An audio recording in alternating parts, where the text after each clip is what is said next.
Assalamualaikum warahmatullahi wabarakatuh. Alhamdulillahi rabbil alamin, wassalatu wassalamu ala rasulihil amin wa ala alihi wa sahbihi ajma'in faman tabi'ahum bi ihsanin ila yaumiddin.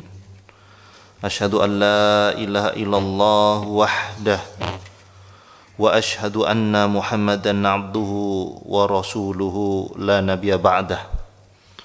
Qala Allah ta'ala fi kitabil karim, a'udzu billahi minasy syaithanir rajim. Ya ayyuhalladzina amanu qu anfusakum wa ahlikum nara wa quduhan nas wal hijara ila akhir ayah. Wa qala Allah ta'ala aidan, a'udzu billahi minasy syaithanir rajim. Wa innaka la'ala khuluqin azim. Wa ba'du. Alhamdulillah, syukur kita kepada Allah adalah bentuk kita berakhlak kepada Allah Subhanahu wa ta'ala. Maka senantiasa kita memahami bahwa alhamdulillah itu tidak sekedar apa-apa yang kita ucapkan. Alhamdulillah tidak sekedar apa yang keluar dari lisan kita. Namun alhamdulillah itu muncul dari sebuah kesadaran yang begitu mendalam bahwa kita adalah makhluk yang senantiasa diberi oleh Allah Subhanahu wa ta'ala. Dan kemudian hendaklah kita senantiasa menjadikan kehidupan kita, kegiatan kita sehari-hari ini penuh akhlak kepada Allah. Karena kalau kita bicara akhlak, pastilah sesuatu yang kita lakukan disandarkan karena bersyukur kepada Allah Subhanahu wa ta'ala. Namanya saja akhlak. Dan kita adalah makhluk, yaitu sesuatu yang dikatakan alladzi yukhlaq, yang diciptakan. Makhluk itu yang diciptakan. Sementara yang menciptakan adalah Al-Khaliq, Allahul Khaliq, dan kita adalah Abdul Khaliq.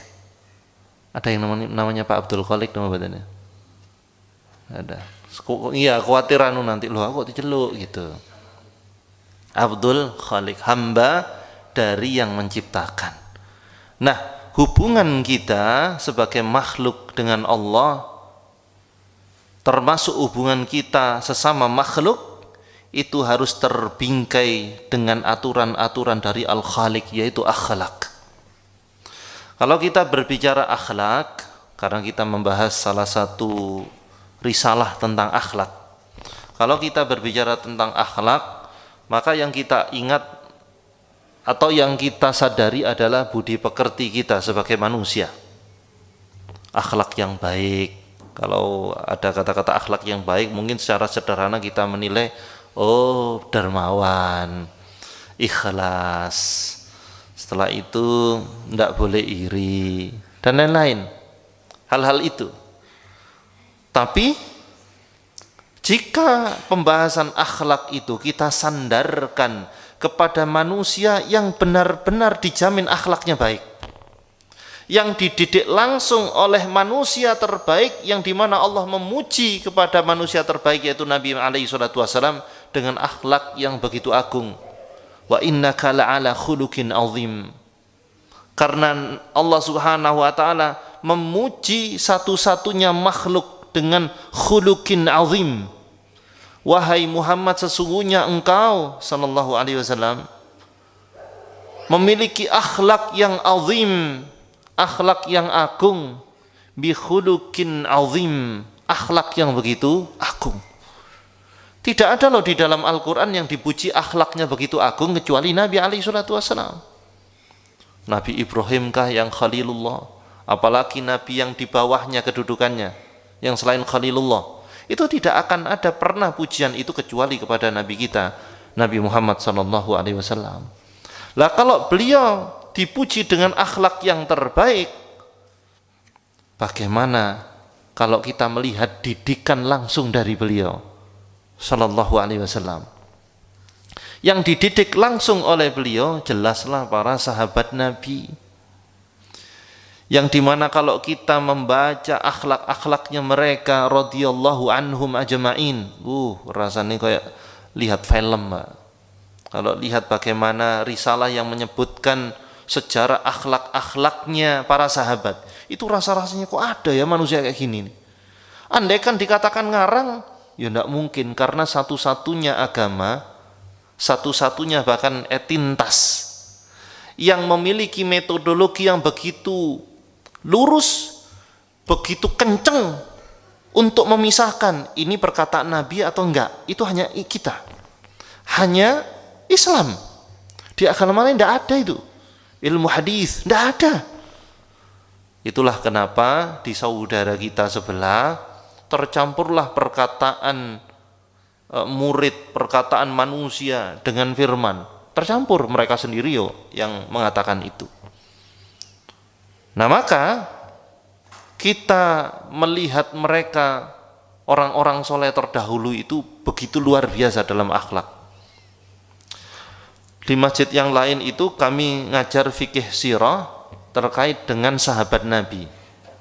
Ini sekarang nyampe Umar bin Khattab. Dari Abu Bakar sekarang masih nyampe Umar bin Khattab di di pertengahan pembahasan. 1 tahun lebih pokoknya. Karena kalau kita melihat mereka mulai dari Abu Bakar, kemudian Umar bin Khattab, belum yang lain, kita preteli satu-satu kaidah-kaidah itu, yaitu dengan melihat akhlaknya mereka itu Masya Allah. Kadang-kadang terenyuh, kadang melihat diri ini begitu hina dibanding akhlak-akhlak mereka radhiyallahu anhum ajma'in. Dan buku ini, Min Akhlaqis Salaf ini, seolah-olah merangkum dari yang pertama ayat, ada hadis, kemudian perkataan para ulama, kemudian perilaku sebagian dari mereka, merangkum dari apa-apa yang terjadi berdasarkan perilaku akhlaknya mereka, orang-orang soleh terdahulu. Kalau kita mau kenalan dengan buku ini, Min Akhlaqis Salaf, di antara akhlaknya orang-orang soleh. Kalau terjemahan bahasa Inggrisnya Ethic of Advance. Jadi ini seolah-olah sebagai buku yang membahas etika yang berkelanjutan, yang tingkatnya tingkat advance. Nah, itu luar biasa. Nah, kemudian akhlak sendiri ini kan jadi ilmu tertinggi yang nyambung, yang berbanding dengan adab, etika. Namanya etik. Kalau di bahasa Inggris ya etik itu akhlak itu termasuk. Tapi kalau diserap di dalam bahasa Indonesia akan berbeda nanti. Namun ala kulli hal, ilmu tertinggi memang yang kemudian dikatakan ilmu yang akan diiyakan oleh semua zaman, semua suku, semua golongan, akhlak itu. Contoh kalau kita melihat itu tentang as-sikha misalkan, kedermawanan. Agama mana yang tidak setuju dengan kedermawanan itu? Tentang ikramud dhaif misalkan, memuliakan tamu. Agama mana yang tidak setuju dengan memuliakan tamu? Bahkan kalau kita membahas yang tidak punya agama sekalipun, itu pasti setuju kalau tamu itu dimuliakan. Sehingga ilmu ini begitu penting, karena ketika kita belajar ilmu ini pasti tidak ditolak oleh diri kita, oleh jiwa ini tidak bisa ditolak. Ilmu etika ini, ilmu adab ini, ilmu akhlak ini tidak akan ada jiwa yang bisa nolak. Andaikan ini dibedah di hadapan orang ateis sekalipun akan disetujui, demi Allah akan disetujui. Baik, biasanya kalau kita mengkaji sebuah buku itu kita baca muqaddimahnya. Kalau di dalam buku yang cetakan ini muqaddimahnya ada 2. Ada disebutkan di sini adalah muqaddimatut tab'ats tsaniyah. Ini muqaddimah cetakan kedua, berarti laris bukunya ini, Pak. Kemudian ada muqaddimah cetakan pertama. Ya, yaitu di awal-awal buku ini dicetak, ya, muqaddimahnya ada tersendiri. Maka tadi sama di jalan saya sambil mikir, Muqaddimah ini kalau dikaji, apalagi pertemuan kita sebulan sekali, wah subhanallah, 4 pertemuan nanti ini. Kemudian biasanya kalau kita mengkaji sebuah buku, ya buku apapun ya, kita membeli buku, ya muqaddimah dibaca, langsung ke daftar isi. Ini sebenarnya tips dari para ulama, para guru kami, juga para pembaca ulung. Kalau mau membaca buku dan paham akan arahnya dan memudahkan mengarahkan pemahaman kita, setelah muqaddimah, pengkata pengantar ini dibaca, maka bacalah daftar isinya. Oh, arahnya ke sini nih yang dibahas ini. Terus yang ketiga, bacalah yang pertama, kemudian yang tengah, beberapa, kemudian yang terakhir. Ini kalau baca aja. Tapi di dalam kajian ini kita mencoba mensarikan muqaddimah di pengantar tadi itu. Setelah itu kita coba menyelami arahnya kemana sih belajar buku ini, agar kita paham betapa pentingnya kita ngaji tentang buku ini gitu. Lah, setelah itu sebelum ke daftar isi, kenapa sih namanya Min Akhlaqis Salaf? Dan buku ini dikarang oleh seorang ulama dari Mesir, namanya Fadilatul Syekh Ad-Duktur, berarti doktor, yaitu beliau bernama Ahmad Farid. Beliau bernama Dr. Ahmad Farid. Dan karyanya banyak karyanya. Saya punya 2 karyanya mengenai karyanya beliau ini. Dan ini salah satu karya beliau yang sangat monumental dan laris. Loh, tipis gini kok laris. Loh, justru para ulama kalau membuat buku di mana buku ini sebuah ringkasan, itu menunjukkan kedalaman ilmunya. Otomatis kan beliau belajar banyak dari buku-buku itu, paham, terus dirangkum. Karena tanda orang itu faqih, paham, itu dia bisa ngerangkum. Kalau bisa ngerangkum berarti paham. Nah, kalau nggak bisa ngerangkum, kalau ditanya tuh apa pelajaran di buku itu, pokoknya penting lah pokoknya. Lah ini nggak paham ini namanya. Intinya itu ya segini gini gitu. Lah kalau bisa ngerangkum, bikin bagan, wah itu paham berarti. Nah baik, dikatakan min akhlaqis salaf karena ingin meneladani yaitu akhlak orang-orang terdahulu. Namanya salaf itu terdahulu. Tapi bukan sekedar orang terdahulu, karena Abu Jahal, Abu Lahab juga terdahulu. Tapi ini yang dimaksud adalah yaitu as-salaf as-salih, orang-orang soleh yang terdahulu. Dikatakan orang soleh terdahulu adalah orang-orang yang dididik langsung oleh Nabi SAW, dididik langsung oleh beliau, namanya para sahabat. Dan kemudian para sahabat memiliki murid, namanya mereka yang mengikuti at-tabi'. Tapi karena orangnya banyak, namanya at-tabi'in, orang yang mengikuti para sahabat. Kemudian at-tabi'in memiliki murid, namanya pengikutnya pengikut, tabi'ut tabi'in, at-tabi'ut tabi'in, pengikutnya para pengikut. Sehingga ibaratkan sumber air itu yang paling murni memang di sumbernya. Kalau sumber di sini misalkan di Batu itu, dari Batu ke Dinoyo, kemudian dari Dinoyo ke bawah ke Gadang misalkan itu, pasti yang paling murni ya di Batu. Kemudian kalau dibandingkan Dau sama Tlogomas ya, karena lebih dahulu di Dau, ya Dau lebih murni. Dan kita berbicara bahwa akhlak ini adalah ilmu, dan ilmu itu haruslah bersumber, tidak boleh ngarang. Nah demikianlah akhlak ini tersalurkan dari sumber terbaik, ya, langsung loncat mempelajari sejarah-sejarah mereka di dalam akhlak, khusus di dalam perkara akhlak. Apa saja yang kita pelajari nanti? Yang kita pelajari, yang pertama adalah kasratu ikhlasihim fi ilmihim wa amalihim. yaitu tentang keikhlasan di dalam ilmu dan amal. Ini selalu jadi mukadimah. Ternyata kajian di dalam pembahasan pertama ini nanti akan bisa kita terapkan di dalam ilmu-ilmu yang kita pelajari selain ilmu agama. Oh, ternyata kuncinya ilmu akan kita temui nanti, ini intisarinya. Bagaimana kita ikhlas. Kemudian kita setelah ikhlas di dalam ilmu, otomatis di dalam amal juga ikhlas. Orang yang mengamalkan sesuatu kok tidak ikhlas, berarti ada sesuatu yang salah di dalam ilmunya. Tapi secara sendiri ilmu tidak pernah salah. Hanya saja kondisi hatinya. Ada sebuah buku yang sedang kami baca untuk kedua kalinya, yaitu selama 120 jam kita akan bisa menjadi ahli di bidang yang kita tekuni. Waktunya 120 jam. Ini sebenarnya pengarangnya bukan dari sisi agama, tapi maksud saya begini tuh. Ternyata ketika saya baca buku itu, yang klaimnya adalah kata penulis dan testimoni banyak. Kalau Anda baca buku ini, Anda mau mempelajari apapun, waktunya 120 jam akan menjadi ahli dan terus dikembangkan.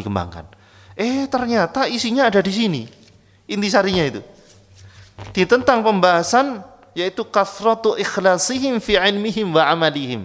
Oh, ya canggihan ulama berarti sama penulis-penulis barat itu. Intisarinya ada di sini semuanya itu. Kalau kita mau ahli itu, yaitu ikhlas di dalam ilmu dan amal. Insya Allah ahli di dalam bidang masing-masing. Mau menekuni apa sudah.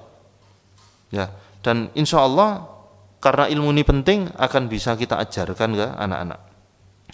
Kemudian contohnya kita yang kedua akan membahas tentang betapa mereka annahum, sesungguhnya mereka para orang-orang soleh terdahulu itu, campur bahasa Madura, orang-orang katanya. Ada orang Madura di sini. Oh beda. Yaitu orang-orang katanya itu. Yaitu bahwa mereka itu menghiasi kullu qauli wa fi'li bimizani syariah. Orang-orang soleh terdahulu itu setelah membahas ilmu dan amal, berarti ilmu dan amal itu adalah perkataan dan perbuatan.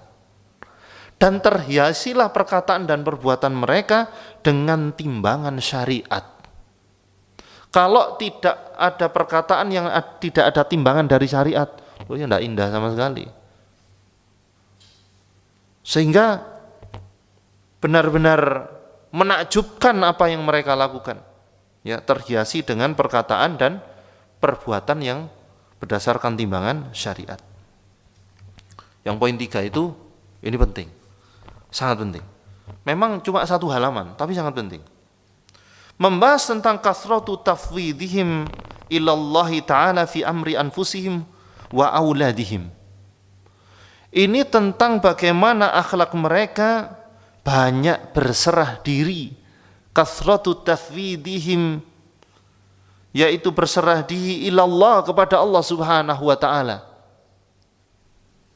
Apa pentingnya ini? Kalau ngaji tentang bab ini, berserah diri kepada Allah, saya jamin ya, insya Allah anti stres. Mau ditekan kayak bagaimanapun di dalam bermasyarakat, di dalam pekerjaan, tidak akan goyah. Padahal halaman ini barokahnya ilmunya para ulama. Ini ilmu tingkat tinggi semuanya dalam Islam itu, Pak. Ya. Berserah diri kepada Allah subhanahu wa ta'ala dalam urusan diri mereka, bahkan urusan anak mereka. Ya Allah, ada kaidah parenting. Nanti ada pembahasan, nanti panjang kalau tak berdasar, nanti aja kalau pas membahas di poin itu, yaitu bagaimana para ulama, para waliullah bahkan itu diuji anaknya wakal. Bagaimana terus kemudian menghadapinya. Ternyata bisa jadi karena mereka tidak paham ilmu, stres. Dia tidak bisa berkarya, wis mikiri anaknya. Padahal anaknya Nabi Nuh itu tidak hanya nakal, nakalnya pol-polan, kafir. Nah, termasuk keluarganya Nabi Lut. Nah, ternyata mereka, masya Allah, bisa jadi anti stres itu. Anti galau, anti stres itu dikarenakan memahami bagaimana berserah diri kepada Allah. Tidak sekedar lisan loh, tak serahkan ke panjenengan ya Allah. Tapi nggih batin sampai insomnia ya ndak terpaham ilmu. Ayo kita ilmui nanti di antara akhlak mereka orang-orang soleh terdahulu. Kemudian poin 4 yang akan kita pelajari adalah amaluhum ala tarkin nifaq. Amalnya mereka orang-orang soleh terdahulu itu adalah amal yang menjauhkan dirinya dari sifat nifaq, kemunafikan. Ada buku kecil yang sejak dulu jauh sebelum Covid itu kami diminta ngisi itu tentang buku itu, yaitu 30 tanda kemunafikan. Awalnya saya mau insya Allah barang tak woco Pak, kecil bukunya. Aduh saya takut saya ngajar saya. Lah kok nyindir saya semuanya ini. Saya taruhlah buku itu. Sampai-sampai ditanya ada salah seorang kawan ya Ustadz, beliau sudah meninggal, salah satu guru di Malang. Ya, mungkin Ustadz Jusri kenal dengan beliau, Ustadz Azhar Reza ya, rahimahullah. Beliau ngajar itu di mana-mana. Tat, kok enggak ngajar itu? Takut saya Tat. Perasaan ini enggak wedi ya katanya beliau. Ngajar wae. Loh, wedi kok suruh ngajar itu? Ngajar wae. Itu kita itu nyeramahi diri sendiri, langsung saya ngajar kitab itu. Tapi sekali ngajar kitab itu enggak berani lagi, Pak. Tapi tak wocoi terus. Ada di mobil itu. Kadang-kadang mana tak wocoi lagi. Nyindiri aku gini nih. Itulah enaknya ngaji. Majelis ilmu itu. Karena ini memperbaiki diri sendiri. Nah, sementara satu halaman di buku ini membahas bagaimana amaluhum ala tarkin nifaq. Bahwa amalnya orang-orang soleh terdahulu itu selalu menjauhkan diri dari sifat nifaq, kemunafikan. Ya Allah, panjenengan hatam ini bersih hati ini. Loh sakniki aja pun kinclong kok hatinya jenengan itu. Kan habis Ramadan. Apalagi yang habis umroh Ramadan, Masya Allah, glowing hati ini. Ya. Terus apa lagi dengan ngaji begini?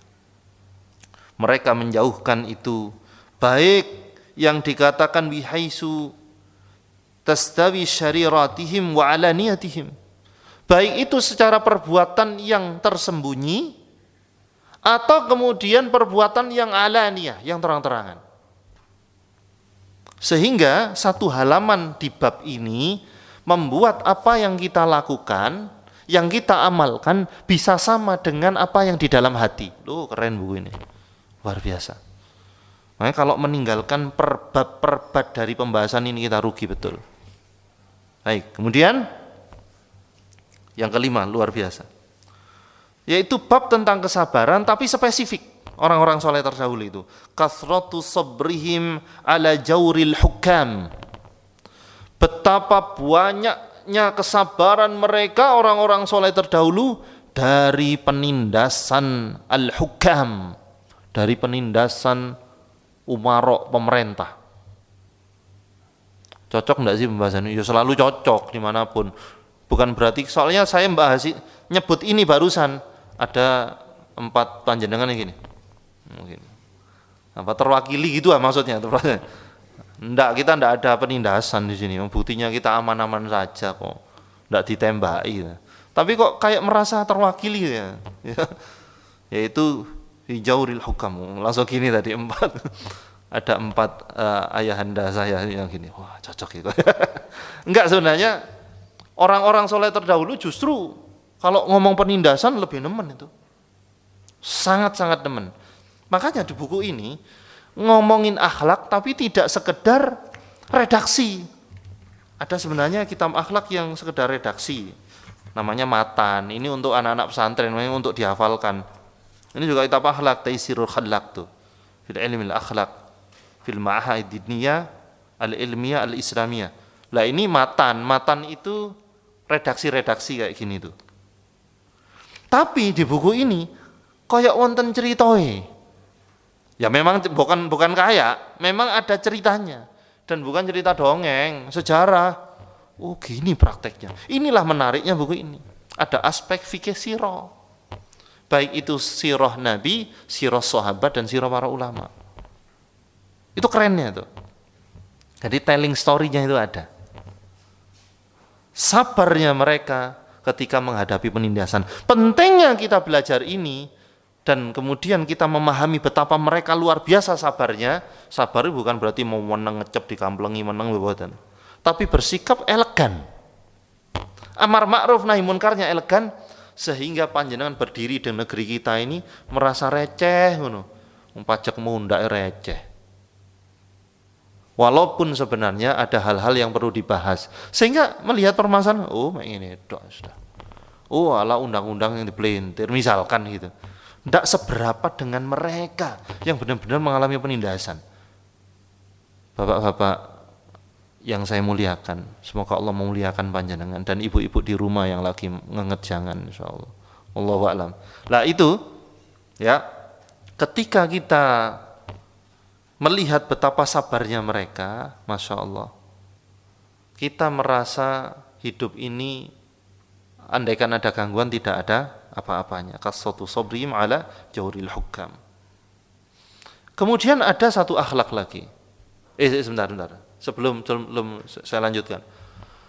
Ulama 4 mazhab, foundernya itu, founding fathernya itu kita taruhlah Imam Abu Hanifah, Imam Malik bin Anas, Imam Asy-Syafi'i, Imam Ahmad.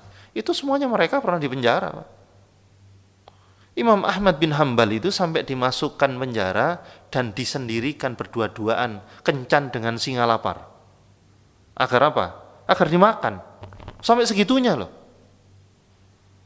Kita satu kandang dengan siapa? Tidak ada. Mungkin dengan ayam, panjangnya usaha ayam. Tidak merasa terancam belas kalau itu. Malah enak itu, nyucuk beleh. Lah ini singa lapar. Tapi jenenge waliullah nggih. Ini waliullah tenanan Imam Ahmad ini. Beliau itu tidak takut sama sekali dengan singa yang dipikir gini. Ilere singa ini najis apa ora gitu. Nah gitu tok yang dipikirkan, tidak takut. Aduh takut nanti aku digigit. Ya. Itu ngelihat singa kayak Hello Kitty itu Pak. Masya Allah. Ya mungkin panjenengan begitu ya. Ayo ke Skridzu ya. Ayo. Mungkin nanti coba ya. Bismillah setelah ngaji ini langsung Bismillah. Tapi pamit dulu ke keluarga baik-baik ya. Baru nanti kalau ada apa-apa saya tidak tanggung jawab. Ini ngetes kadar waliullahnya jenengan. Nah, sehingga mereka semuanya mengalami penindasan itu. Kemudian di poin 6 nanti ada pembahasan tentang ghairatuhum lillahi ta'ala idza inkahat hurmatih. Yaitu terkait dengan akhlak cemburu. Loh, cemburu itu akhlak loh. Ini ibu-ibu harusnya hadir. Bu. Loh, kok gede suara nih ibu-ibu man. Terus beliau, mak raja suara. Ya, kok gede suara. Kenapa sih kok ibu-ibu harus hadir itu? Karena tidak ada yang lebih pencemburu daripada ibu-ibu. Dan yang bilang Nabi, innallaha katabal ghira 'alan nisa, Sahih Muslim. Allah itu memang mencatatkan atau menetapkan karakter pencemburu pada perempuan. Tapi bukan berarti laki-laki tidak pencemburu. Ada dibahas di sini tentang cemburu. Merupakan akhlak luar biasa kalau terminit dengan bagus. Sesuai bagaimana Nabi kalau cemburu. Orang-orang soleh terdahulu cemburu. Termasuk cemburu ketika diganggu kehormatannya. Cemburunya cemburu karena Allah. Cemburu boleh, tapi yang dinilai nanti ekspresi dari cemburu itu. Mentang-mentang cemburu, misalnya ibu-ibu langsung ternyata nyadap WA panjenengan. Kira-kira boleh ndak gitu? Itu ibu-ibu nanti di bab ini nanti tak kode nih jangan tadi. Kita kong kali kong nanti ayo ma. Nanti setelah ngaji tak kasih martabak gitu nanti ya. Oke. Ya. Agar ngaji tentang cemburu dengan benar. Lah, daripada nyadap WA-nya jenengan kalau pertanyaan boleh atau enggak boleh. Pertanyaan bukan bagus apa enggak ya enggak bagus menurut bapak-bapak itu. Tapi apapun itu enggak boleh. Itu termasuk dari tajassus, memata-matai, itu bukan akhlak yang bagus. Dan ini lagi. Ada di antara akhlak para salaf Yang mereka sebenarnya manusia biasa kayak kita, nggih guyon loh. Kalau kita lihat, kita kumpulkan hadis-hadis Nabi bercanda dengan para sahabat, bahkan bercanda dengan seorang wanita tua itu, bercanda dengan anak-anak kecil, bahkan beliau bercanda dengan bayi sekalipun. Loh, bayi dicandain sama Nabi. Sampai-sampai di Sahih Al-Bukhari itu digambarkan Nabi itu kalau ketemu anak kecil dia masih bayi, itu dikudang sama Nabi. Apa ya bahasa Indonesianya? Dicandain gitu.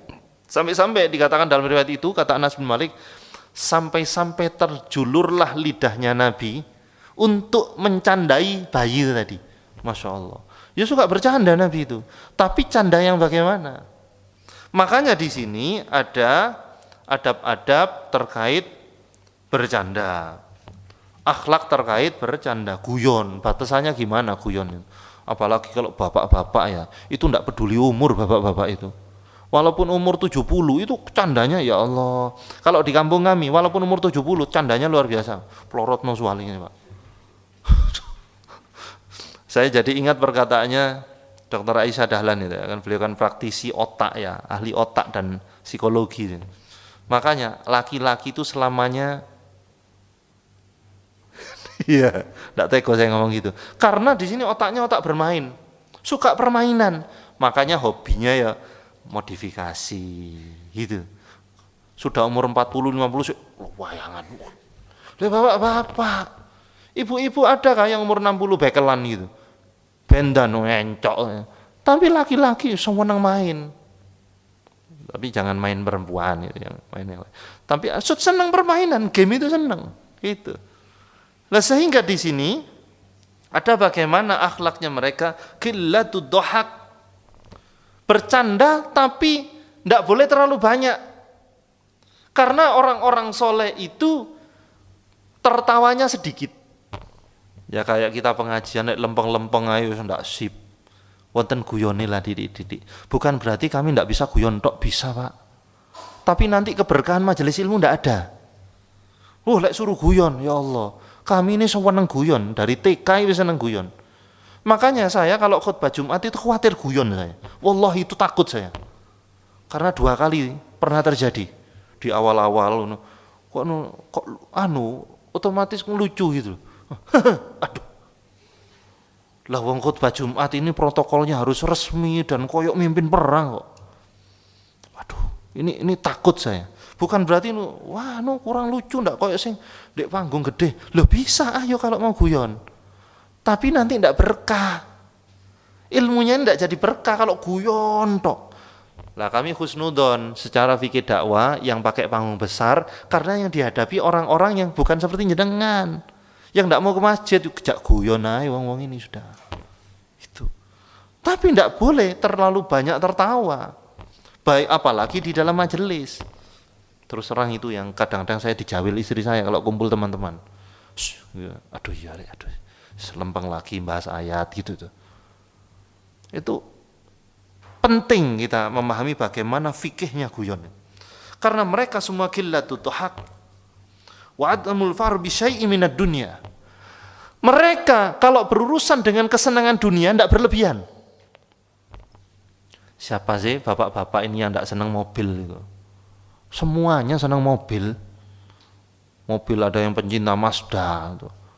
Udah kalau datang teman saya beli CX-8 baru itu saweneng ndak ilok.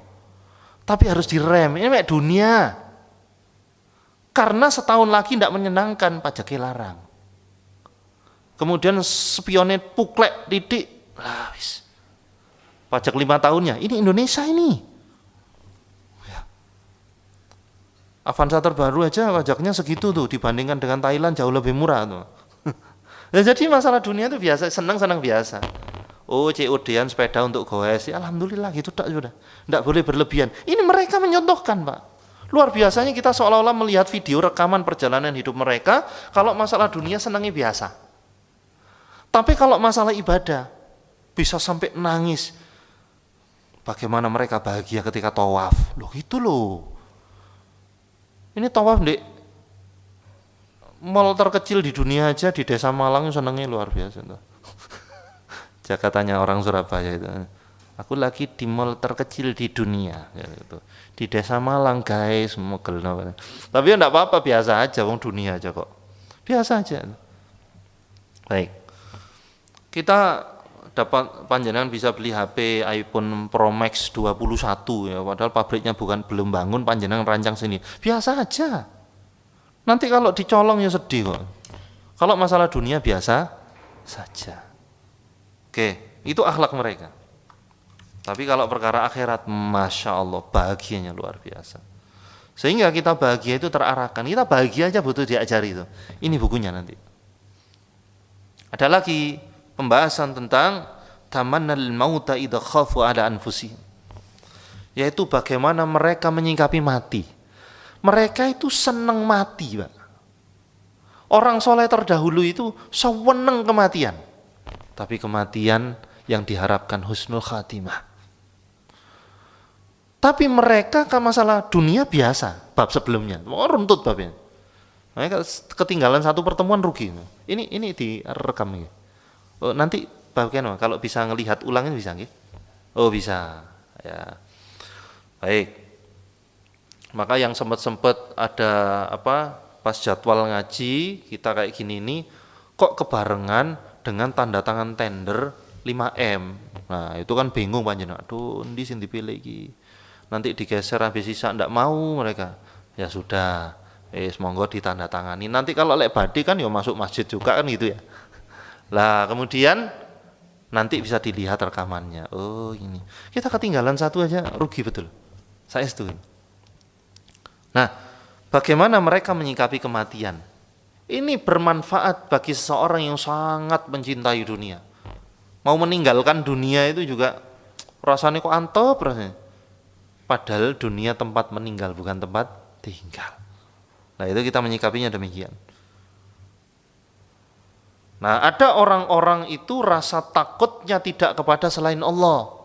Takut pocong, genderuwo, kemudian takut makanan habis, takut paketan habis, takut nanti kalau Selat Hormuz ditutup terus bensin mundak. Sing takut-takut duniawi itu ngaji di bab tentang kasratu khaufihim minallahi ta'ala fi hali bidayatihim wa hali nihayatihim.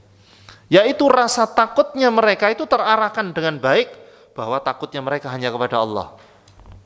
Hanya kepada Allah. Andaikan satu sendok Pertamak itu harganya 1.000, kalau mampu beli terus mau ngapain? Memangnya ketika bensin murah di zamannya Pak Harto, saya menang itu. Ketoro wis umure. Itu banyak loh yang enggak bisa beli. Beras murah dulu, loh banyak yang makan karak. Kami orang kampung kok kami ini. Banyak yang makan karak, makan apa? Miskin. Yang penting bisa beli, alhamdulillah. Lah sehingga orang itu tidak banyak ketakutan terhadap dunia, karena ternyata takut itu harus diarahkan kepada Allah. Takut Allah mengazab kita, takut Allah membuka aib-aib kita, takut Allah nanti tidak memudahkan kita di dalam kebaikan, takut Allah nanti tidak memberikan karunia kita sholat dengan khusyuk. Loh itu ketakutan yang tak arahkan dengan baik. Takut kok dunia, apalagi kalau anak-anak muda ya. Nggih, panjenengan muda, tapi yang lebih muda lagi. Khawatir tersinggung. Oke, ini arek 6 kok are. Iya, anak muda. Tapi anak takut kalau dia nanti tidak jadi nikah. Wah, gitu kan, itu ketakutan yang lucu itu. Andai kan memang tidak jadi nikah sama dia kan banyak masihan perempuan. Sekarang juga per detik ini di rumah sakit lahir tuh perempuan-perempuan, bisa jadi itu jodohnya itu. Atau belum lahir mungkin jodohnya itu. Gitu. Jadi buku ini menguatkan hati betul. Menata mindset kita terkait dengan dunia. Ini kalau titnya pendek ini belum selesai ya? Belum, selesai nggih. Oh, waktu isya nggih. Masya Allah, tabarakallah. Baik. Insyaallah kita akan lanjutkan lagi ya pembahasan buku tipis tapi tebal manfaatnya ini di kesempatan yang lain. Semoga kita diberikan keistiqomahan oleh Allah Subhanahu wa taala. Ayo kita ajak keluarga kita agar sama-sama satu frekuensi dengan kita di dalam ketaatan, di dalam mengamalkan amal-amal soleh insyaallah. Barakallahu lana wa lakum. Subhanakallahumma wa bihamdik asyhadu an la ilaha illa anta astaghfiruka wa atubu ilaik. Wassalamualaikum warahmatullahi wabarakatuh.